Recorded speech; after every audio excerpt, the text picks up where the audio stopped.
Hi, Brock VandenBerg, president of TaliMar Financial. I am standing in front of a single-family home here in San Diego, California that we recently funded with a fix and flip loan. The borrower intends to renovate the property and then list it for sale. Our loan funded a portion of the purchase price and 100% of the renovation costs. Since 2008, this has been the primary loan type that we have funded. In fact, we have funded over 500 fix and flip loans, totaling over $200 million. What is great about the fix and flip loan is that the borrower intends to update the property, increasing its overall value. Additionally, there's a clear exit strategy, the eventual sale of the property. The biggest concern that I hear from investors about the fix and flip loan is what if the borrower doesn't complete the renovations? First, in the 14 years that I've been funding these loans, I think only once had the borrower not completed the renovations and we were forced to take action. I find that the borrower will always find a way to complete the project, just maybe not to the condition that we had originally thought. In fact, I find the borrower will do about anything to get the renovations completed and the property listed on the market. Also, keep in mind that we hold the renovation funds in our escrow account and disperse those funds to the borrower over the course of the project. The borrower is required to submit loan requests with backup information before we send out any renovation funds.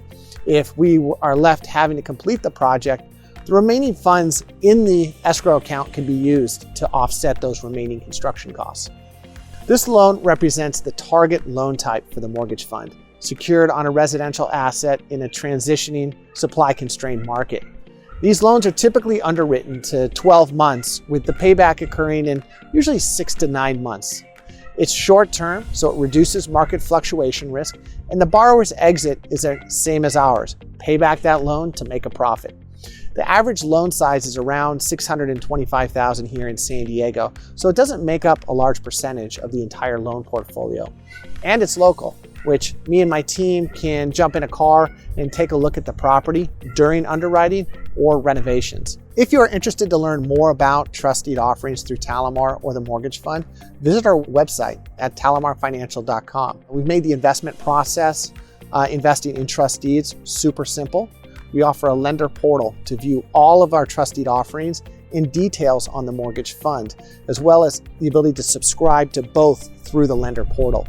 We have an experienced team to help you through the investment process and always there to answer any questions that you might have. With that, I want to say thank you for listening. Don't forget to subscribe to this YouTube channel. We post a ton of information on the types of loans that we fund and information on just the real estate market in general. Again, thanks for listening. I look forward to hearing from you.